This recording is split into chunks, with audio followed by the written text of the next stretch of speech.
الحمدللہ رب العالمین الصلاۃ والسلام علی سید الانبیاء والمرسلین اما بعد اعوذ باللہ من الشیطان الرجیم بسم اللہ الرحمن الرحیم۔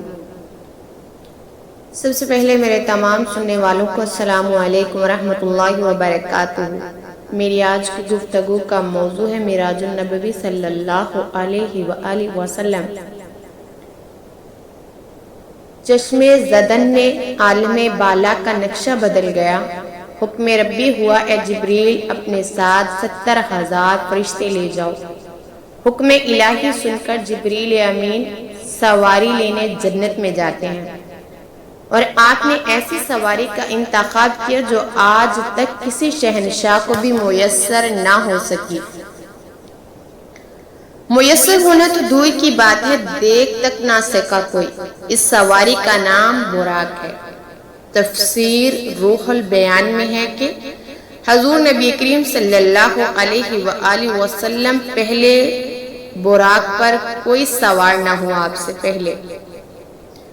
ماہ رجب کی 27ویں شب کس قدر پرکیف مطلع بالکل صاف فضا میں عجیب سی کیفیت طاری تھی۔ رات آہستہ آہستہ کیفیت تو نسات کی مستی میں مست ہوتی جا رہی ہے۔ ستارے پوری آبوتاب کے ساتھ جھلملا رہے ہیں۔ پوری دنیا پرسکوت خاموشی کے عالم میں طاری ہے۔ نصف شب گزرنے کو ہے کہ یکایک آسمانی دنیا کا دروازہ کھلتا ہے۔ انوار تجلیات کے جلوے سمیٹے حضرت جبریل امین نورانی مخلوق کے جرمٹ میں جنتی براق لیے آسمان کی بلندیوں سے اتر کر حضرت ام ہانی کے گھر تشریف لاتے ہیں، جہاں ماہ نبوت صلی اللہ علیہ وآلہ وسلم محو خواب ہیں۔ آنکھ بند کیے، دل بیدار لیے آرام فرما رہے ہیں۔ حضرت جبریل امین ہاتھ باندھ کر کھڑے ہیں اور سوچ رہے ہیں کہ اگر آواز دے کر جگایا گیا تو بے ادبی ہو جائے گی۔ فکر مند ہے کہ معراج کے دولہے کو کیسے بیدار کیا جائے۔ اسی وقت حکم ربی ہوتا ہے کہ یا جبریل قبل قدمی، اے جبریل میرے محبوب کے قدموں کو چوم لے تاکہ تیرے لبوں کی ٹھنڈک سے میرے محبوب کی آنکھ کھل جائے۔ اسی دن کے واسطے میں نے تجھے کافور سے پیدا کیا تھا۔ حکم سنتے ہی جبریل امین آگے بڑھے اور اپنے کافوری ہونٹ سرکار دو عالم صلی اللہ علیہ وآلہ وسلم کے پایہ ناز سے مسک کر دے۔ یہ منظر بھی کتنا حسین ہوگا کہ جب جبریل امین نے فخر کائنات محمد مصطفیٰ صلی اللہ علیہ وآلہ وسلم کے قدموں کو بوسہ دیا۔ حضرت جبریل امین کے ہونٹوں کی ٹھنڈک پا کر حضور نبی کریم صلی اللہ علیہ وآلہ وسلم بیدار ہوتے ہیں اور دریافت کرتے ہیں کہ اے جبریل کیسے آنا ہوا۔ عرض کرتے ہیں یا رسول اللہ، خدائے بزرگ و برتر کی طرف سے بلاوے کا پروانہ لے کر حاضر ہوا ہوں۔ ان اللہ اشتاق الی لقائک یا رسول اللہ، یا رسول اللہ صلی اللہ علیہ وآلہ وسلم، اللہ تعالیٰ آپ کی ملاقات کا مشتاق ہے۔ حضور نبی کریم صلی اللہ علیہ وآلہ وسلم تشریف لے چلے۔ زمین سے لے کر آسمان تک ساری گزرگاہوں پر مشتاق دیدار کا ہجوم ہاتھ باندھے کھڑا ہے۔ چنانچہ آپ نے سفر کی تیاری شروع کی۔ اس موقع پر حضرت جبریل امین نے آپ کا سینہ مبارک چاک کیا اور دل کو دھویا۔ حضور نبی کریم صلی اللہ علیہ وآلہ وسلم کا ارشاد گرامی ہے کہ میرے پاس ایک آنے والا آیا اور اس نے میرا سینہ مبارک چاک کیا۔ سینہ چاک کرنے کے بعد میرا دل نکالا، پھر میرے پاس سونے کا ایک تشت لایا گیا جو ایمان و حکمت سے لبریز تھا۔ اس کے بعد میرے دل کو دھویا گیا، پھر وہ ایمان اور حکمت سے لبریز ہو گیا۔ اس قلب کو سینہ اقدس میں اسی جگہ پھر رکھ دیا گیا۔ بخاری شریف جلد نمبر اول صفحہ نمبر 568۔ مشکات شریف میں ہے کہ حضرت جبریل امین نے سینہ چاک کرنے کے بعد قلب مبارک کو زمزم کے پانی سے دھویا اور سینہ مبارک میں رکھ کر سینہ بند کر دیا۔ مشکات شریف جلد نمبر اول صفحہ نمبر 92۔ حضرت جبریل امین فرماتے ہیں کہ قلب ہر قسم کی گنجی سے پاک اور بے عیب ہے، اور اس میں 2 آنکھیں ہیں جو دیکھتی ہیں اور 2 کان ہیں جو سنتے ہیں۔ اس کا ذکر فصیحت الباری جلد نمبر 13 صفحہ نمبر 610 میں کیا گیا۔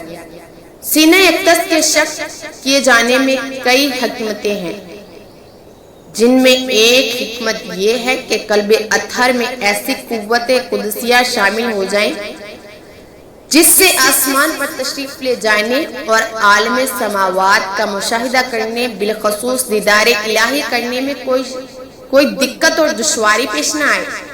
پھر آپ صلی اللہ علیہ وسلم کے سر انوار پر امامہ باندھا گیا۔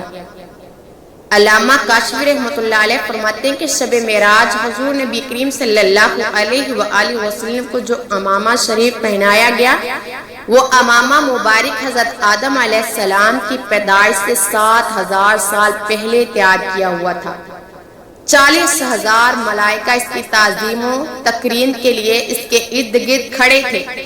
حضرت جبریل امین نے سرور کونین محمد مصطفیٰ صلی اللہ علیہ وآلہ وسلم کے نور کی ایک چادر پہنائی، زمرد کی نالین مبارک پاؤں میں زیب تن فرمائی، یاقوت کی کمر بند باندھا۔ اس کا ذکر معراج النبوی صفحہ نمبر 601 میں کیا گیا۔ حضور نبی کریم صلی اللہ علیہ وآلہ وسلم نے براق کا حلیہ بیان کرتے ہوئے ارشاد فرمایا، سینہ مبارک سرخ یاقوت کی مانند چمک رہا تھا، اس کی پشت پر بجلی گونتی تھی، ٹانگیں سبز زمرد دم مرجان، سر اور اس کی گردن یاقوت سے بنائی گئی تھی، بہشتی زین اس پر کسی ہوئی تھی جس کے ساتھ سرخ یاقوت کے 2 رکاب آویزاں تھے، اور اس کی پیشانی پر لا الہ الا اللہ محمد رسول اللہ لکھا ہوا تھا۔ چند لمحوں کے بعد وہ وقت بھی آ گیا کہ حضور کونین محمد مصطفیٰ صلی اللہ علیہ وآلہ وسلم براق پر تشریف فرما ہوئے۔ حضرت جبریل امین نے رکاب تھام لی اور میکال علیہ السلام نے لگام پکڑی، حضرت اسرافیل نے زین کو سنبھالا، اور حضرت امام کاشفی رحمۃ اللہ علیہ فرماتے ہیں کہ حضور نبی کریم صلی اللہ علیہ وآلہ وسلم معراج کی رات 80,000 فرشتے حضور نبی کریم صلی اللہ علیہ وسلم کی دائیں طرف اور 80,000 بائیں طرف تھے۔ معراج النبوی صفحہ نمبر 606۔ فضا فرشتوں کے درود و سلام کی صداؤں سے گونج اٹھی، اور آقا نامدار محمد مصطفیٰ صلی اللہ علیہ وآلہ وسلم درود و سلام کی گونج میں سفر معراج کا آغاز فرماتے ہیں۔ اس واقعہ کو قرآن مجید میں اللہ تعالیٰ نے اسی طرح بیان فرمایا، سبحان الذی اسریٰ بعبدہ لیلا من المسجد الحرام الی المسجد الاقصی الذی بارکنا حولہ لنریہ من آیاتنا۔ وہ ذات ہر نقص اور کمزوری سے پاک ہے جو رات کے تھوڑے سے حصے میں اپنے محبوب مقرب بندے کو مسجد حرام سے مسجد اقصی تک لے گئی، جس کے گرد و نواح کو ہم نے بابرکت بنا دیا تاکہ ہم اس بندہ کامل کو اپنی نشانیاں دکھائیں۔ بنی اسرائیل آیات نمبر 1 سے 17 تک۔ آپ صلی اللہ علیہ وسلم نہایت شان و شوکت سے ملائکہ کے جلوس میں مسجد حرام سے مسجد اقصی کی طرف روانہ ہوتے ہیں۔ یہ گھڑی کس قدر دل نواز تھی کہ جب مکان سے لا مکان تک نور ہی نور پھیلا ہوا تھا، سواری بھی نور تھی، سوار بھی نور تھا، باراتی بھی نور تھے، دولہا بھی نور تھا، میزبان بھی نور تھے تو مہمان بھی نور تھا۔ نوریوں کی یہ نوری بارات پھل کے بوسہ پہاڑوں، بے آب کناروں، گھنے جنگلوں، چٹانوں، میدانوں، سرسبز شاداب وادیوں، پرخطر ویرانوں پر سے سفر کرتی ہوئی وادی بطحا میں پہنچی، جہاں کھجوروں کے بے شمار درخت ہیں۔ حضرت جبریل امین عرض کرتے ہیں کہ رسول پاک صلی اللہ علیہ وسلم سے کہ یہاں اتر کر 2 رکعت نفل ادا کیجیے، یہ آپ کی ہجرت گاہ مدینہ طیبہ ہے۔ نفل کی ادائیگی کے بعد یہ سفر دوبارہ شروع ہوتا ہے۔ راستے میں ایک سرخ ٹیلہ آتا ہے جہاں حضرت موسیٰ علیہ السلام کی قبر ہے۔ حضور نبی کریم صلی اللہ علیہ وآلہ وسلم ارشاد فرماتے ہیں کہ معراج کی رات میں سرخ ٹیلے سے گزرا تو میں نے دیکھا کہ وہاں موسیٰ علیہ السلام کی قبر ہے اور وہ اپنی قبر میں کھڑے ہو کر نماز پڑھ رہے ہیں۔ پھر دیکھتے ہی دیکھتے بیت المقدس بھی آ گیا جہاں قدسیوں کا ہجوم کے لیے موجود ہیں۔ پورے غلامان خوشی اور خوش آمدید کہنے کے لیے اور تقریباً 1,24,000 انبیاء مرسلین استقبال کے لیے ہیں، بے چین کھڑے ہیں، بے قرار کھڑے ہیں۔ حضور نبی کریم صلی اللہ علیہ وسلم اس مقام پر تشریف فرما ہوئے جسے باب محمد صلی اللہ علیہ وآلہ وسلم کہا جاتا ہے۔ حضرت جبریل امین ایک پتھر کے پاس آئے جو اس جگہ موجود تھا۔ حضرت جبریل امین نے اس پتھر میں اپنی انگلی مار کر اس میں سوراخ کر دیا اور براق کو اس میں باندھ دیا۔ تفسیر ابن کثیر جلد نمبر 3 صفحہ نمبر 7۔ آفتاب نبوت محمد مصطفیٰ صلی اللہ علیہ وسلم مسجد اقصی میں داخل ہوتے ہیں۔ صحن حرم سے فلک تک نور ہی نور پھیلا ہوا ہے، ستارے ماند پڑ چکے ہیں، قدسی سلامی دے رہے ہیں، حضرت جبریل امین اذان دے رہے ہیں، تمام انبیاء اور مرسلین صف در صف کھڑے ہو رہے ہیں۔ جب صفیں بن چکی تو امام انبیاء فخر دو عالم صلی اللہ علیہ وآلہ وسلم امامت فرمانے کے لیے تشریف لا رہے ہیں۔ تمام انبیاء اور مرسلین امام انبیاء کے اقتدار میں 2 رکعت نماز ادا کر کے اپنی نیاز مندی کا اعلان کرتے ہیں۔ ملائکہ اور انبیاء کرام سب کے سب سر تسلیم حمد کیے ہوئے کھڑے ہیں۔ بیت المقدس نے آج تک ایسا دل نواز منظر اور روح پرسما منظر نہیں دیکھا ہوگا۔ وہاں سے فارغ ہوتے ہی عظمت اور رفت کے پرچم پھر بلند ہونے شروع ہو گئے۔ سرور دو عالم صلی اللہ علیہ وآلہ وسلم نوری مخلوق کے جرمٹ میں آسمان کی طرف روانہ ہوتے ہیں۔ حضور نبی کریم صلی اللہ علیہ وسلم فرماتے ہیں کہ تم عروج بھی پھر مجھے اوپر لے جایا گیا۔ براق کی رفتار کا عالم یہ تھا کہ جہاں نگاہ کی انتہا ہوتی وہاں براق کا پہلا قدم رکھتا۔ فوراً ہی پہلے آسمان آ گیا۔ حضرت جبریل امین نے دروازہ کھٹکھٹایا۔ دربار نے پوچھا کون ہو؟ جواب دیا جبریل۔ دربار نے پوچھا من معا کا تمہارے ساتھ کون ہے؟ حضرت جبریل نے فرمایا کہ میرے ساتھ محمد مصطفیٰ صلی اللہ علیہ وسلم ہے۔ دربار نے کہا کہ مرحبا، دروازہ انہی کے لیے کھولا جائے گا۔ چنانچہ دروازہ کھول دیا گیا۔ آسمان اول پر حضرت آدم علیہ السلام نے سرور دو عالم صلی اللہ علیہ وآلہ وسلم کو خوش آمدید کہا۔ دوسرے آسمان پر پہنچے تو عیسیٰ علیہ السلام نے اور حضرت یحییٰ علیہ السلام نے حضور صلی اللہ علیہ وسلم کو خوش آمدید کہا۔ تیسرے آسمان پر حضرت یوسف علیہ السلام تھے۔ چوتھے آسمان پر ابراہیم علیہ السلام، پانچویں آسمان پر ہارون علیہ السلام، چھٹے آسمان پر موسیٰ علیہ السلام اور ساتویں آسمان پر ابراہیم علیہ السلام نے سرور کونین محمد مصطفیٰ صلی اللہ علیہ وآلہ وسلم کا استقبال کیا اور خوش آمدید کہا۔ پھر آپ صلی اللہ علیہ وسلم کو جنت کی سیر کروائی گئی۔ پھر آپ صلی اللہ علیہ وسلم اس مقام پر پہنچے جہاں کلم قدرت کے چلنے کی آواز سنائی دیتی تھی۔ اس کے بعد پھر نبی کریم صلی اللہ علیہ وسلم سدرۃ المنتہا تک پہنچے۔ سدرۃ المنتہا وہ مقام ہے جہاں مخلوق کے علوم کی انتہا ہے۔ فرشتوں نے اذان طلب کیا اور اے اللہ تیرے محبوب تشریف لا رہے ہیں اور اس کے دیدار کا ہمیں اجازت عطا فرمائی جائے۔ تو اللہ تعالیٰ نے حکم دیا کہ تمام فرشتے سدرۃ المنتہا پر جمع ہو جائیں اور جب میرے محبوب کی سواری آئے تو سب زیارت کر لیں۔ چنانچہ ملائکہ سدرہ پر جمع ہو گئے اور جمال محمدی مصطفیٰ صلی اللہ علیہ وسلم کو دیکھنے کے لیے سدرہ کو ڈھانک لیا گیا۔ اس مقام پر حضرت جبریل امین رک گئے اور عرض کرنے لگے، یا رسول اللہ صلی اللہ علیہ وآلہ وسلم، ہم سب کے لیے ایک جگہ مقرر ہے، اب اگر ہم ایک بال بھی آگے بڑھے تو اللہ تعالیٰ کے انوار تجلیات میرے پروں کو جلا کر راکھ کر دیں گے۔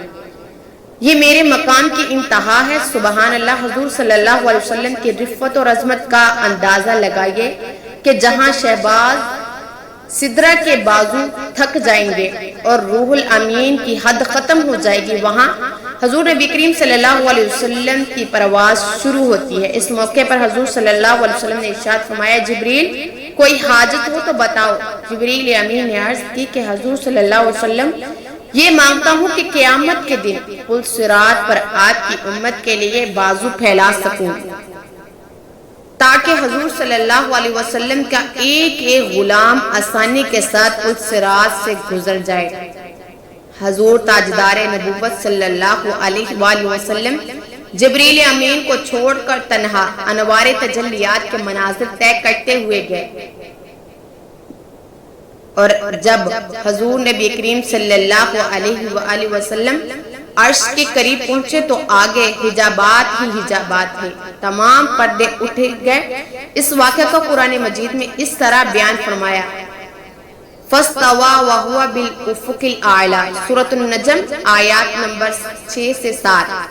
پھر اس جلوہ حسن نے اپنے ظہور کا ارادہ فرمایا اور وہ محمد مصطفیٰ صلی اللہ علیہ وآلہ وسلم شب معراج عالم مکان کے سب سے اونچے کنارے پر تھے، یعنی عالم حق کی انتہا پر تھے۔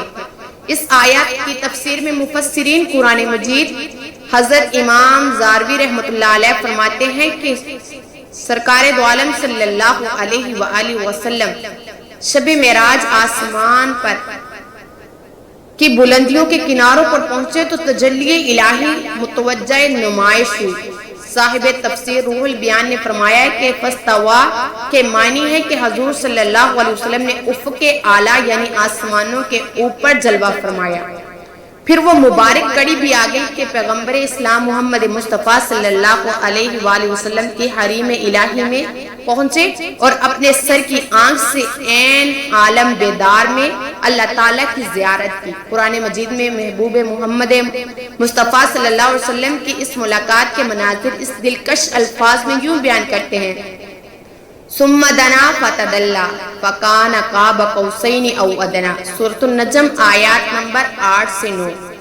پھر وہ رب العزت نے اپنے پیارے محبوب محمد مصطفیٰ صلی اللہ علیہ وسلم سے قریب ہوئے، پھر اور زیادہ قریب ہو گئے، پھر جلوہ حق اور حبیب محمد مصطفیٰ صلی اللہ علیہ وسلم مسیر 2 کمانوں کی مقدار فاصلہ رہ گیا یا انتہائی قریب میں اس سے بھی کم ہو گیا۔ قرآن مجید صاحب روح البیان میں فرماتے ہیں کہ حضور صلی اللہ علیہ وسلم کے قرب سے مشرف ہوئے، یا یہ کہ اللہ تعالیٰ نے اپنے محبوب محمد مصطفیٰ صلی اللہ علیہ وسلم کو اپنے قرب سے نوازا۔ روح البیان جب حضور صلی اللہ علیہ وسلم بارگاہ الہی میں پہنچے تو ارشاد فرمایا، فَأَوْحَىٰ إِلَىٰ عَبْدِهِ مَا أَوْحَىٰ، سورۃ النجم آیات نمبر 10۔ پس اس خاص مقام قرب اور وصال پر اس اللہ نے اپنے عبد محبوب کی طرف وحی فرمائی، جو بھی وحی فرمائی۔ حضرت امام جعفر صادق رضی اللہ تعالیٰ عنہ فرماتے ہیں کہ یہ وحی اللہ تعالیٰ نے براہ راست اپنے محبوب کو ارشاد فرمائی، درمیان میں کوئی وسیلہ نہ تھا۔ پھر راز و نیاز کی گفتگو ہوئی، اسرار و رموز سے آگاہی فرمائی، جسے اللہ تعالیٰ نے تمام مخلوق سے پوشیدہ رکھا۔ اس گفتگو کے عالم کو اللہ اور اللہ کا رسول ہی جانتا ہے۔ اللہ تعالیٰ نے قرآن مجید میں ارشاد فرمایا، ما کذب الفؤاد ما رأى، سورۃ النجم آیات نمبر 11۔ ان کے دل نے ان کے خلاف نہیں جانا جو ان کی آنکھ نے دیکھا۔ اس آیت مبارکہ میں سرور کونین محمد مصطفیٰ صلی اللہ علیہ وسلم کے قلب انوار کی عظمت کا بیان ہے کہ شب معراج آج صلی اللہ علیہ وسلم کے مقدس آنکھوں نے انوار تجلیات اور برکات الہی دیکھی۔ حتیٰ کہ اللہ تعالیٰ کے دیدار پر انوار سے مشرف ہوئے تو آنکھ نے جو دیکھا دل نے اس کو تصدیق کی، یعنی آنکھ سے دیکھا اور دل نے گواہی دی، اور اس دیکھنے میں شک اور وہم نہیں رہ جاتا۔ اللہ تعالیٰ قرآن مجید میں اپنے محبوب کی آنکھ کا ذکر فرما رہا ہے، ما زاغ البصر وما طغى، سورۃ النجم آیات نمبر 17۔ آپ کی آنکھ نہ کسی اور کی طرف مائل ہوئی، نہ حد سے بڑی، جس کو تکنا تھا اسی پر جمی رہی۔ اس آیت کریمہ میں حضور نبی کریم صلی اللہ علیہ وسلم کے مقدس آنکھوں کا ذکر ہے کہ جب آپ صلی اللہ علیہ وسلم شب معراج کی رات اس مقام پر پہنچے جہاں سب کی عقلیں دنگ رہ جاتی ہیں، وہاں آپ صلی اللہ علیہ وسلم دیدار الہی سے مشرف ہوئے تو اس موقع پر آپ صلی اللہ علیہ وسلم نے دائیں بائیں کہیں بھی نہیں دیکھا، نہ آپ کی آنکھ بہکی بلکہ خلق کائنات کے جلوے بھی گم رہے۔ واقعہ معراج کا ذکر کرتے ہوئے اللہ تعالیٰ نے قرآن مجید میں مزید ارشاد فرمایا، لَقَدْ رَأَىٰ مِنْ آیَاتِ رَبِّهِ الْكُبْرَىٰ، سورۃ النجم آیات نمبر 18۔ بے شک انہوں نے معراج کی شب اپنے رب کی بڑی نشانیاں دیکھی۔ اس آیات مقدسہ میں بتایا گیا کہ معراج کی رات حضور صلی اللہ علیہ وسلم کے مقدس آنکھوں نے اللہ تعالیٰ کی بڑی بڑی نشانیاں دیکھی، مالک و ملک کے عجیب منظر دیکھے، اور تمام معلومات غیبیہ کا آپ کو علم حاصل کروایا گیا۔ حضور نبی کریم صلی اللہ علیہ وسلم نے ارشاد فرمایا کہ میں نے اپنے رب کو حسین صورت میں دیکھا، پھر اس نے میرے دونوں کندھوں کے درمیان اپنا ید قدرت رکھا، اس سے میں نے اپنے سینہ میں ٹھنڈک پائی اور زمین و آسمان کی ہر چیز کو جان لیا۔ اس کا ذکر مشکات شریف صفحہ نمبر 28 میں ہوا۔ اس موقع پر مزید ارشاد نبی صلی اللہ علیہ وسلم ہوتا ہے کہ میں نے اپنے رب کو اپنی آنکھ اور اپنے دل سے دیکھا۔ مشکات شریف میں اس کا ذکر ہوا۔ دیدار الہی کا ذکر ایک اور حدیث میں اس طرح فرمایا کہ میرے رب نے مجھ سے کلام فرمایا اور میں نے اپنے پروردگار کو اپنے سر کی آنکھوں سے دیکھا اور اس نے میری طرف وحی فرمائی۔ حضور نبی کریم صلی اللہ علیہ وسلم، صحابہ اکرام رضوان اللہ علیہم اجمعین، حضرت انس بن مالک اور حضرت حسن رضی اللہ تعالیٰ عنہ فرماتے ہیں کہ شب معراج حضور صلی اللہ علیہ وسلم نے اپنے سر کی آنکھ سے اللہ تعالیٰ کی ذات کا مشاہدہ فرمایا۔ حضرت عباس رضی اللہ تعالیٰ عنہ فرماتے ہیں کہ اللہ تعالیٰ نے حضرت ابراہیم کو خلیل اللہ، موسیٰ کو کلیم اللہ اور حضرت سید المرسلین محمد مصطفیٰ صلی اللہ علیہ وسلم کو اپنے دیدار کا اعزاز بخشا۔ حضرت امام احمد رضی اللہ تعالیٰ عنہ نے فرمایا کہ میں حدیث حضرت ابن عباس کا قائل ہوں کہ حضور صلی اللہ علیہ وسلم نے اپنے رب کو دیکھا۔ حضرت خواجہ حسن بصری رضی اللہ تعالیٰ عنہ قسم کھاتے ہیں کہ حضور صلی اللہ علیہ وسلم نے شب معراج اللہ تعالیٰ کو دیکھا۔ فخر دو عالم محمد مصطفیٰ صلی اللہ علیہ وسلم کو شب معراج اللہ تعالیٰ نے 3 تحفے عطا فرمائے۔ پہلا، سورۃ البقرہ کی آخری آیات، سورۃ البقرہ کی آخری آیات جس میں اسلامی عقائد، ایمان کی تکمیل اور مصیبتوں سے خاتم ہونے کی خوشخبری دی گئی۔ دوسرا تحفہ یہ دیا گیا کہ امت محمدیہ محمد صلی اللہ علیہ وسلم میں جو شرک نہ کرے گا وہ ضرور بخشا جائے گا۔ تیسرا تحفہ یہ کہ امت پر 50 نمازیں فرض ہوئی۔ اللہ تعالیٰ کی طرف سے ان تینوں انعامات اور طوائف کو لے کر جلوہ الہی سے سرفراز ہو کر عرش اور کرسی، لوح و قلم، جنت و دوزخ، عجیب و غریب اسرار، رموز کی بڑی بڑی نشانیاں کا مشاہدہ فرمانے کے بعد جب حضور نبی کریم صلی اللہ علیہ وسلم واپسی کے لیے روانہ ہوئے تو چھٹے آسمان پر حضرت موسیٰ علیہ السلام نے دریافت کیا کہ کیا عطا ہوا۔ حضور صلی اللہ علیہ وسلم نے امت پر 50 نمازوں کی فرضیت کا ذکر فرمایا۔ حضرت موسیٰ نے کہا، اے اللہ کے نبی، میں نے اپنی قوم بنی اسرائیل پر خوب تجربہ کیا ہے، آپ کی امت یہ بار نہیں اٹھا سکے گی، آپ واپس جائیں اور نمازوں میں کمی کروائیں۔ حضور نبی کریم صلی اللہ علیہ وسلم پھر تشریف لے گئے اور 10 نمازیں کم کروا لی۔ پھر ملاقات ہوئی اور موسیٰ نے پھر کم کروانے کے لیے کہا۔ حضور نبی کریم صلی اللہ علیہ وسلم پھر بارگاہ الہی میں پہنچے، 10 نمازیں کم کروا لی۔ حضرت موسیٰ کے مشورے سے بار بار مہمان عرش نے بارگاہ رب العزت میں نماز میں کمی کی التجا کی۔ 5 نمازوں کی جگہ آپ صلی اللہ علیہ وسلم کو 5 نمازوں کا حکم دے دیا گیا۔ اس موقع پر اللہ تعالیٰ نے ارشاد فرمایا، محبوب ہم اپنی بات بدلتے نہیں، اگرچہ نمازیں تعداد میں 5 وقت کی ہیں مگر ان کا ثواب 10 گنا دیا جائے گا۔ میں آپ کی امت کو 5 وقت کی نماز پر 50 نمازوں کا ثواب دوں گا۔ تفسیر ابن الکثیر میں ہے کہ حضور صلی اللہ علیہ وسلم براق پر سوار ہوئے اور رات کی تاریکی میں مکہ المعظمہ واپس تشریف لے آئے۔ تفسیر ابن کثیر جلد نمبر 100 صفحہ نمبر 32۔ اس واقعہ میں اللہ تعالیٰ کی قدرت کی بڑی بڑی نشانیاں موجود ہیں۔ یہ ساری کائنات جو کہ کارخانہ قدرت ہے اور اس کارخانہ عالم کا مالک حقیقی اللہ تعالیٰ ہے۔ جب اللہ تعالیٰ نے اپنے محبوب پیغمبر کو اپنی قدرت کی نشانیاں دکھانے کے لیے بلایا تو اس میں کتنا وقت لگا، اس کا اندازہ ہم نہیں لگا سکتے۔ اللہ تعالیٰ جو ہر شے پر قادر رکھنے والا ہے، اس رب کائنات نے اس کارخانہ عالم کو یکدم بند کر دیا، سوائے اپنے محبوب اور ان چیزوں کے جنہیں حضور صلی اللہ علیہ وسلم نے متحرک پایا۔ باقی تمام کائنات کو ٹھہرا دیا۔ چاند اپنی جگہ ٹھہر گیا، سورج اپنی جگہ ٹھہر گیا، حرارت اور ٹھنڈک اپنی جگہ ٹھہر گئی۔ حضور صلی اللہ علیہ وسلم کے بستر مبارک کی حرارت اپنی جگہ قائم رہی۔ ہجرہ مبارک کی زنجیریں ہلتی ہوئی جس جگہ پہنچی تھی وہیں رک گئی۔ جو سویا تھا سویا رہ گیا، جو بیٹھا تھا بیٹھا رہ گیا، غرض ایک کے زمانے کی حرکت بند ہو گئی۔ سرکار دو عالم صلی اللہ علیہ وسلم راتوں رات ایک طویل سفر کر کے زمین پر تشریف لیے گئے تو کارخانہ عالم باحکم الہی پھر چلنے لگا۔ ہر شے اثر نو مراحل کو طے کرنے لگی۔ چاند سورج اپنے مناظر طے کرنے لگے، حرارت اور ٹھنڈک اپنی درجات طے کرنے لگی۔ غرض یہ کہ جو چیز سکون میں آ گئی تھی، مائل پہ حرکت ہونے لگی تھی۔ بستر مبارک کی حرارت اپنے درجات طے کرنے لگی۔ ہجرے مبارک کی زنجیریں ہلنے لگی۔ کائنات میں نہ کوئی تغیر آیا اور نہ ہی کسی کو احساس تک ہوا۔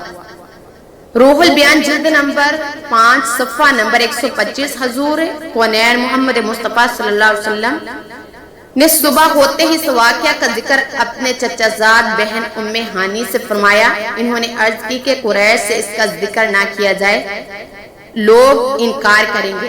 آپ صلی اللہ علیہ وسلم نے فرمایا، میں حق بات ضرور کہوں گا، میرا رب سچا ہے اور جو کچھ میں نے دیکھا وہی سچ ہے۔ صبح ہوئی تو آپ صلی اللہ علیہ وسلم خانہ کعبہ میں تشریف لے گئے۔ خانہ کعبہ کی آس پاس قریش کے بڑے بڑے عالم موجود تھے، بڑے بڑے لوگوں کا مجمع تھا۔ آپ صلی اللہ علیہ وسلم مقام ہجرہ میں بیٹھ گئے اور لوگوں کو مخاطب کر کے واقعہ معراج بیان کیا۔ حضور صلی اللہ علیہ وسلم کا تذکرہ کو سن کر کفار اور مشرکین ہنسنے لگے اور مذاق اڑانے لگے۔ ابو جہل بولا کہ کیا یہ بات آپ پوری قوم کے سامنے کہنے کے لیے تیار ہیں؟ تو آپ صلی اللہ علیہ وسلم نے فرمایا، بے شک۔ حضرت ابو جہل نے کفار مکہ کو بلایا اور جب تمام قبائل جمع ہو گئے تو آپ صلی اللہ علیہ وسلم نے سارا واقعہ بیان فرمایا۔ کفار واقعہ سن کر تالیاں بجانے لگے اور اللہ تعالیٰ کے محبوب کا مذاق اڑانے لگے۔ اس قبائل میں شام کے تاجر بھی تھے، انہوں نے بیت المقدس کو کئی بار دیکھا تھا۔ انہوں نے حضور صلی اللہ علیہ وسلم سے کہا کہ ہمیں معلوم ہے کہ آپ آج تک بیت المقدس نہیں گئے، بتائیں اس کے ستون اور دروازے کتنے ہیں؟ آپ صلی اللہ علیہ وسلم نے ارشاد فرمایا کہ یکایک بیت المقدس کی پوری عمارت میرے سامنے آ گئی۔ وہ جو سوالات کرتے ہیں میں جوابات دیتا جاتا ہوں، مگر پھر بھی انہوں نے اس واقعہ کو سچا نہ مانا۔ جب آپ صلی اللہ علیہ وسلم مسجد اقصی کے بارے میں جواب دے چکے تو کفار مکہ حیران ہو کر کہنے لگے، مسجد اقصی کا نقشہ تو آپ نے ٹھیک بتا دیا، لیکن ذرا یہ بھی بتائیں کہ مسجد اقصی جاتے یا آتے ہوئے ہمارا قافلہ آپ کو راستے میں ملا یا نہیں؟ حضور صلی اللہ علیہ وسلم نے ارشاد فرمایا کہ ایک قافلہ مقام رواحہ پر گزرا، اس کا ایک اونٹ گم ہو گیا تھا، وہ لوگ اسے تلاش کر رہے تھے اور ان کے پالن میں پانی کا ایک بھرا ہوا ایک پیالہ رکھا ہوا تھا۔ مجھے پیاس لگی تو میں نے پیالہ اٹھا کر اس کا پانی پی لیا، پھر اس کی جگہ اس کو ویسے ہی رکھ دیا جیسے وہ رکھا ہوا تھا۔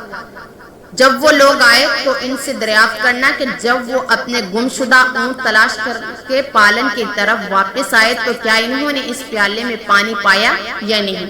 انہوں نے کہا کہ ہاں ٹھیک ہے، یہ بہت بڑی نشانی ہے۔ پھر حضور صلی اللہ علیہ وسلم نے فرمایا کہ میں فلاں قافلے پر بھی گزرا، 2 آدمی مقام زیتو میں ایک اونٹ پر سوار تھے، ان کا اونٹ میری وجہ سے بھاگا اور وہ دونوں سوار گر پڑے، ان میں فلاں شخص کا ہاتھ ٹوٹ گیا، اور جب وہ آئے تو اس دونوں سے یہ بات پوچھ لینا۔ انہوں نے کہا اچھا، یہ دوسری نشانی ہوئی۔ اہل ایمان نے اس واقعہ کی سچائی کو دل سے مانا اور اس کی تصدیق کی، مگر ابو جہل اور حضرت ابو بکر صدیق کے پاس دوڑ کر گیا اور کہنے لگے، ابو بکر تو نے سنا ہے کہ محمد مصطفیٰ صلی اللہ علیہ وسلم کیا کہتے ہیں کہ کیا یہ بات تسلیم کی جا سکتی ہے کہ رات کو وہ بیت المقدس گیا اور آسمانوں کا سفر طے کر کے ابھی واپس آ گیا؟ اور حضرت ابو بکر صدیق رضی اللہ تعالیٰ نے فرمایا کہ اگر یہ میرا محمد مصطفیٰ صلی اللہ علیہ وسلم فرما رہا ہے تو وہ سچ فرما رہا ہے، کیونکہ ان کی زبان پر جھوٹ نہیں آ سکتا۔ میں اپنے نبی کی سچائی پر ایمان لاتا ہوں۔ کفار بولے، ابو بکر تم کھلم کھلا ایسے خلاف عقل بات کیوں صحیح سمجھتے ہو؟ اس عاشق صادق نے جواب دیا، میں نے اس سے بھی زیادہ خلاف عقل بات پر یقین رکھتا ہوں، یعنی باری تعالیٰ پر۔ اسی دن سے حضرت ابو بکر صدیق رضی اللہ تعالیٰ عنہ کو دربار نبوت سے صدیق کا لقب ملا۔ اللہ تعالیٰ ہمیں نبی کریم صلی اللہ علیہ وسلم سے سچی محبت کی توفیق عطا فرمائے۔ وآخر دعوانا الحمدللہ رب العالمین۔